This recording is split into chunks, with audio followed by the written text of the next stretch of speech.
Isang magandang umaga, tanghali at gabi po sa ating lahat dyan sa Pilipinas.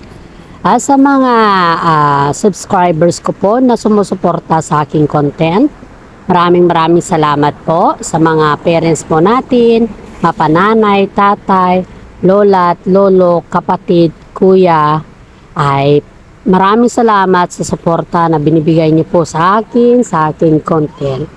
Lalong-lalo na po sa ating Panginoong May Kapal dahil binibigyan po niya tayo ng wisdom, knowledge, and understanding para makabuo po ng aking content or sa ating content ng update sa ating itulo sa buhay. Mabuhay ka, Panginoon, at salamat din sa pang-araw-araw na binibigay mo sa amin na pagkain at hindi lamang po yan, kundi maraming salamat din po sa binibigay mo sa amin na buhay na kung saan po ay lahat ng problema ay nalulutasan namin dahil po sa iyo.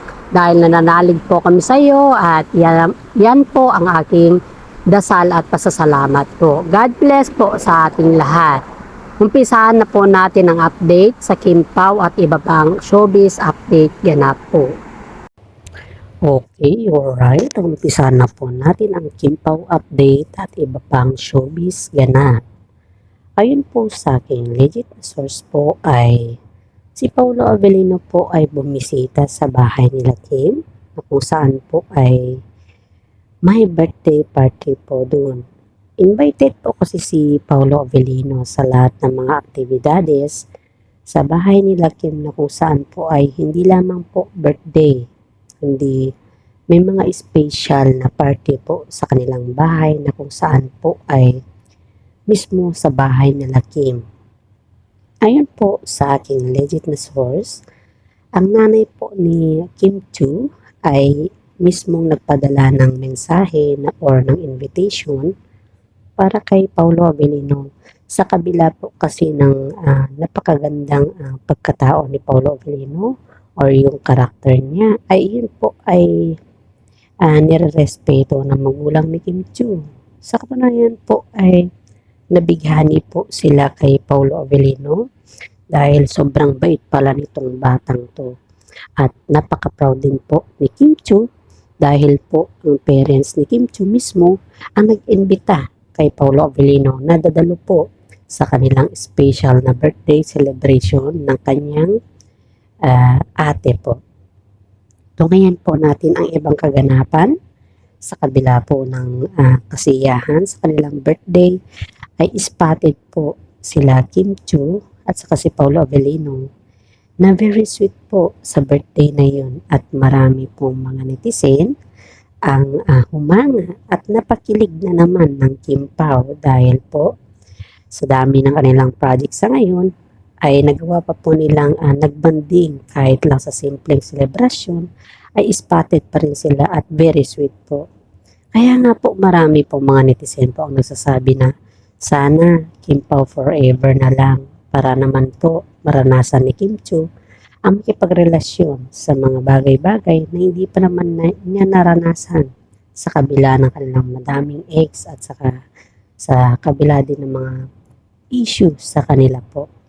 Ayan po ang sabi po ng isang netizen ay sana daw na maging maayos na daw yung Kim Pao sa ngayon dahil nga po maraming mga netizen po ang nagsasabi na napaka-bless nilang dalawa sa ngayong taon. At hindi lamang po napaka-bless, kundi talagang bagay na bagay po sila. Dahil nga po, si Paolo Avellino din po ay pag makipagrelasyon siya, mga taon din po. At ganun din po kay Kim Chiu, taon din po. Kaya nga po, maraming mga netizen po ang nagsasabi na sana magpakasal na sila para matapos na daw yung issue sa kanila na kung saan po ay kung confirm ba na nagli-live-in na ba sila or hindi pa. Ayon po sa aking legit na source po ay mismong kaibigan ni Kim Chiu po ang nag-confirm na si Paolo Avellino ay palaging namimisita sa apartment ni Kim Chiu na kung saan po ay may sariling apartment si Kim Chiu. At may mga gamit daw po si Paolo Avellino doon na confirm na doon din daw siya natutulog paminsan-minsan. Ayon din po sa mga guard doon sa mismong apartment ni Kim Chiu ay lagi daw nakikita si Paolo Avellino doon na naghihintay kay Kim Chiu kahit daw may mga taping si Kim Chiu or kumbaga ba yung sinusundo siya ni Paolo Avellino. Dahil nga po may bagong sasakyan si Paolo Avellino sa ngayon na binili at yun daw po ay ayon po sa aking legit na source, yun daw po ay pili ni Kim Chiu na kulay at parang kumbaga si Kim Chiu daw yung nagpili dun na sasakyan para daw kay Paolo Avellino. Sarap naman sa pakiramdam na yung mismong mahal mo sa buhay ay mamili na mga gamit mo dahil nga po maraming mga netizen ang gustong talagang forever na Kim Pao na. Pati naman po sa amin na vlogger ba. Botong-boto din kami sa Kim Pao dahil nga po parang yung ngiti kasi ni Kim Chiu sa ngayon ay parang nakakagaan sa pakiramdam ba. Yung saya ni Kim Chiu sa ngayon ay malayo sa saya niya noon dahil pag iko-compare po natin ang kanyang latest na relationship ay hindi po siya ganun kasaya. Kasi nga po, alam naman natin na dumaan si Kim Chiu sa hirap or pagsubok sa buhay sa kanyang karelasyon na si Yan Lim at ganun din po kay Gerald Anderson na kung saan po ay talagang na broken hearted po si Kim Chiu. At sana naman po sa ngayon na sila ni Paolo Avellino, suportahan po natin sila dahil po alam po natin na ang pagsuporta sa kanila, yan po ang magiging lakas na loob nila at magiging inspirasyon po nila dahil marami namang netizen ang sumusuporta sa kanila at di lamang po suporta kundi napakabait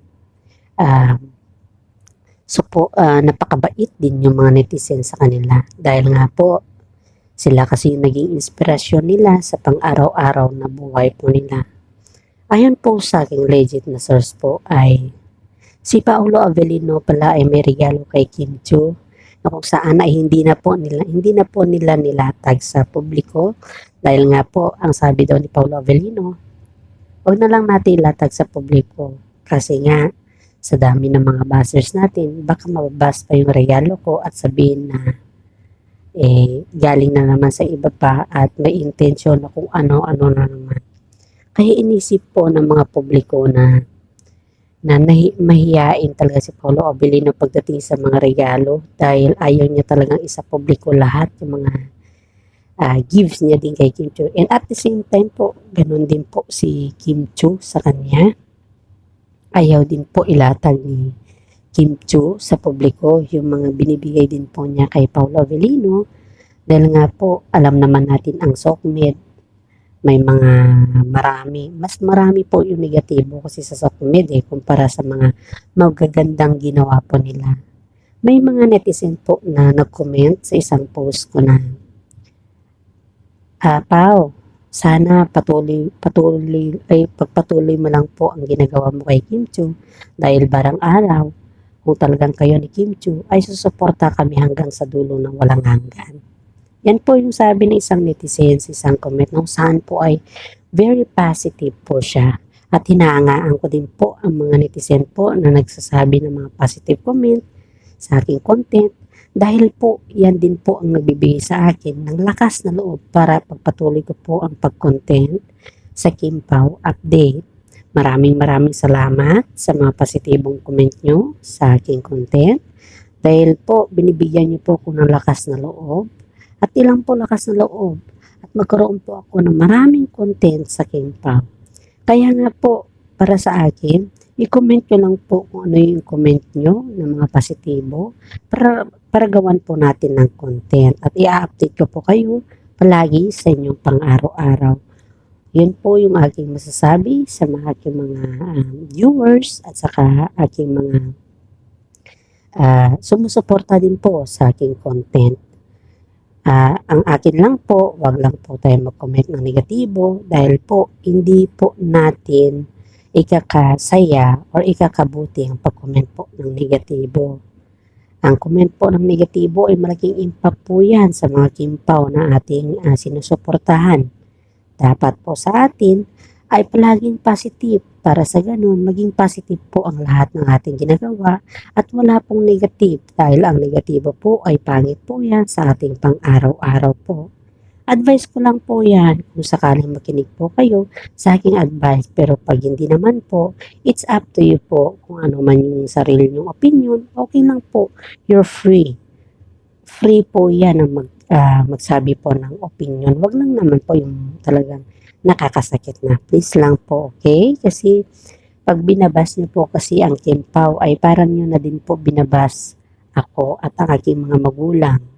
Dahil nga po, inuulit ko, ang inspirasyon ng aking mga magulang ay ang Kim Pao lang.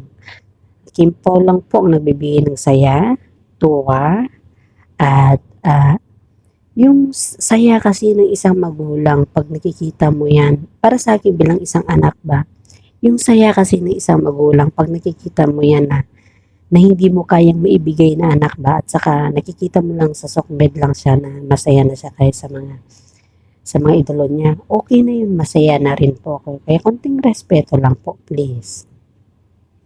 Pagpatuloy po natin, ayon po sa aking legit na source po ay talagang confirm na kasal na pala po sila Gerald Anderson at saka si Julian Barreto dahil nga po sa kaibigan ng mga Barreto daw lang po to ay sinabi na nagkaroon po sila ng secret marriage sa Amerika na kung saan ay ayaw pa nilang isa publiko dahil nga po marami pang project si Julia at ganun din po kay Gerald, marami pa pala siyang gagawin sa buhay at hindi pa po sila ready na magsabi sa publiko. Kung totoo man yan na issue po, nakasal na po sila, ay I'm so proud of them dahil nga po hindi na kukulitin ni Gerald Anderson si Kim Chiu para sirain sila ni Paolo Avellino. Kaya nga po, pag-confirm po yan na issue ay sila na lang pong bahalang mag-confirm kung totoo man o hindi pa naman sila ready sa isa't isa na mag-confirm sa publiko. At yan po ay binibigay na po natin sa kanila kung sila po ay mag-confirm. Maraming salamat din po. Pero pag sila po ay hindi mag-confirm, okay lang din po. Sila lang po makapagpatunay kung totoo man yan na issue sa kanilang dalawa. Dadako na naman po tayo kay Kim Chiu. Ang pinaka-favorite ng mga netizen kay Kim Chiu ay yung ngiti niya at yung paano siya gumalaw, kung paano siya umarte. Alam mo yung unbogable na Kim Chiu? Yun pala yung napansin ng mga netizen sa kanya simula nung naging katambal niya si Gerald Anderson. Yung talagang saya ni Kim Chiu sa noon at ngayon ay talagang magkalayo po. Yung kanyang kabaitan, hindi yun nagbabago, pero yung kanyang saya at status sa ngayon ay talagang mapahanga ka. Sabi pa nga po ng isang direktor sa Kim Chiu at kay Kim Chiu at saka si Paolo Avellino ay yung husay daw nila na mag-arte ay patuloy na pumapayagpag or parang mas nag-widen daw yung kanilang pag-arte sa ngayon. Parang yung parang mas lumawak pa daw yung kanilang pag-arte sa ngayon at mas kumaling pa daw sila sa ngayon. Ayon po yan sa aking legit na source po. Sabi pa daw ng isang director na kung matatapos daw yung kanilang movie sa ngayon na bago ba, yung talagang sila na ba, ay ay masusundan at masusundan daw din yan. At kung gusto daw nila Kim Chiu at saka si Paolo Avellino ay may ibang kukuha sa kanila, parang kumbaga lang ay special project ba. Para sa ganun po ay ibabalik daw yung mga tao sa cinema. At iyon daw kasi yung hiling ni Vilma Santos na dapat maibalik yung tao sa cinema. Dahil nga po, para lumaki daw ang industriya. Dahil nga po, sobrang galing na daw nila Kim Chiu at Paolo Avellino at they deserve the applause for the netizen. Yan daw po yung sabi ni Vilma Santos sa kanyang interview. Yan po yung ayon sa aking legit na source po. Maraming mga artista din po ang humahanga sa kapwa po nilang artista dahil nga po nakikita kasi nila na they are very supportive person.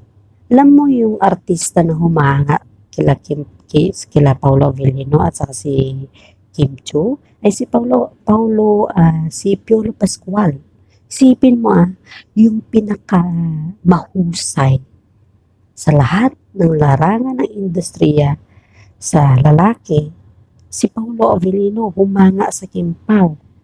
At yun po ay dahil humanga si Paulo Avellino, lumakas ang kanilang loob para pagandahin at para pahusayin ang kanilang pag-arte. Kaya nga po maraming mga netizen ang nagpapasalamat din po sa comment ni Piolo Pascual sa Kim Pao update.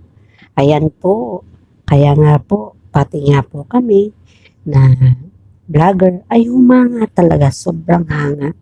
And this is for today and God bless po sa atin. Ingat po sa lahat at mag-pray po tayo dahil ang lahat ng bagay, kapag may problema tayo, ang sagot po dyan ay ang Panginoon. Maraming salamat sa pagtangkilik sa aking comment. Mag-like lang po kayo, mag-share, and subscribe at comment po kayo ng mga positibo. Maraming salamat again at God bless po.